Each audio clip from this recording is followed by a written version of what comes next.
मेरी टमाटर की खेती लगभग आज 35 दिन की हो चुकी है और इसमें आप फल देख सकते हैं किस तरह से फल आने शुरू हो गए हैं।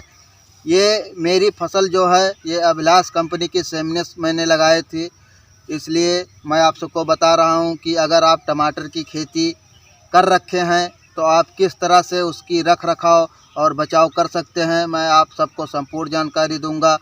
मैं श्रवण कुमार मौर्य आप सभी का स्वागत करता हूं अपने यूट्यूब चैनल मौर्य चैनल पर। जिन किसान भाइयों ने अभी तक मेरे चैनल को सब्सक्राइब नहीं किया है वो चैनल को सब्सक्राइब कर लें।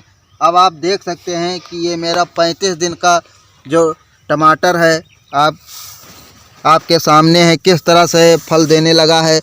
और मैं आप सबको बताऊंगा कि किस तरह से आप पौधों को रोक सकते हैं। आप देख सकते हैं किसान भाइयों कि मेरा जितना टमाटर है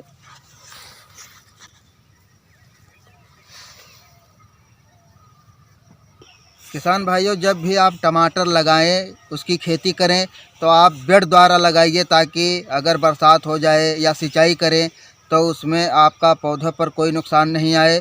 आप देख सकते हैं मैं किस तरह से इसको डंडा लगा दिया हूं। आपको मैं बताऊंगा किस तरह से आपकी टमाटर है वो स्वस्थ रहेगी और उसमें कोई नुकसान नहीं होगा। आप देख सकते हैं किसान भाइयों, ये मेरी जो बेड है लगभग 2 फुट पर है। आप इस तरह से साइड में आप टमाटर बिठा सकते हैं। इसके बाद में जो बाकी जगह है उसमें आप धनिया का छिड़काव कर सकते हैं। देख लीजिए किसान भाइयों, ये मेरी धनिया लगी हुई है। अभी टमाटर का ज़्यादा ग्रोथ नहीं हुआ है, उसके पहले मेरी धनिया है वो निकल जाएगी, मंडियों में अच्छा इनकम मिल जाएगा। किसान भाइयों, आप इस तरह से डंडी गाड़ सकते हैं, जितने पेड़ है उस जगह पे आप डंडी गाड़ करके और ऐसे हर पौधे पर आप लगा सकते हैं डंडी। फिर आपको क्या करना है किसान भाइयों, आप देख सकते हैं कि मेरे जितने पौधों के साइड में डंडे लगे हुए हैं उसमें इस तरह से आपको रस्सी लपेट देनी है। आप देख सकते हैं मैं किस तरह से इसको बंधवा रहा हूँ रस्सियों को। इस तरह से आप अपने खेतों में कर सकते हैं। इसके बाद में आप ये लगा करके और फिर इस तरह से देख सकते हैं दोस्तों, इस तरह से आप इसको लपेट करके और फिर इस तरह से आप डंडियों में बांध सकते हैं। इससे क्या होगा कि जब ये टमाटर इधर उधर नहीं होगा तो आपका जो फल है वो अच्छा रहेगा और ये जो पेड़ है ये डंडों के सहारे ये ऊपर हो जाएगा। और रही बात, अगर ज़्यादा कोहरा गिर रहा है, ज़्यादा पाला पड़ने की संभावना है तो उससे आपके फलों को नुकसान नहीं होगा।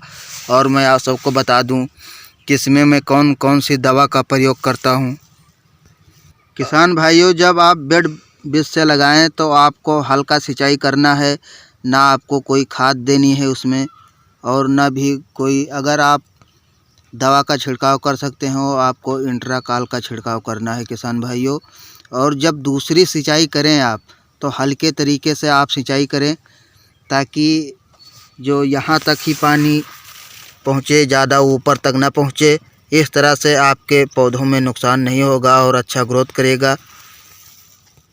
किसान भाइयों, जब आप दूसरी सिंचाई करें तो आप 1 एकड़ में लगभग, किसान भाइयों अगर आपकी टमाटर की खेती 1 एकड़ है तो लगभग डीएपी 1 बोरी यानी 50 किलो और 25 किलो यूरिया यानी नाइट्रोजन का प्रयोग करके और उसमें आप 1 किलो जिंक उसको आप मिला करके अच्छी तरीके से और भुरकाव कर सकते हैं। इस तरह से आपकी पौधों की जो ग्रोथ है वो बहुत अच्छी रहेगी। अगर आपके पौधों पे पीलापन आ रहा है तो आप इंट्राकाल ला करके और 10 दिन के अंदर ही बार बार आप छिड़काव करते रहें और टमाटर आपकी जो फसल है वो बहुत अच्छी रहेगी। अगर आप इंट्राकाल का छिड़काव कर रहे हैं तो 15 लीटर पानी में लगभग 30 या 40 ग्राम आप घोल बना करके और उसमें छिड़काव कर सकते हैं। किसान भाइयों, मैं जिस तरीके से बताया हूँ, जिस तरीके से खेती कर रहा हूँ, इसके मुताबिक आप खेती करोगे तो कोई नुकसान नहीं होगा।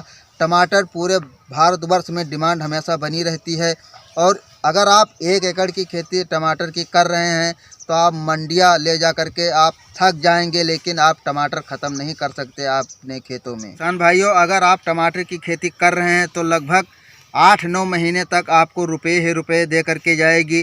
बस आपको सावधानियां अपनानी है।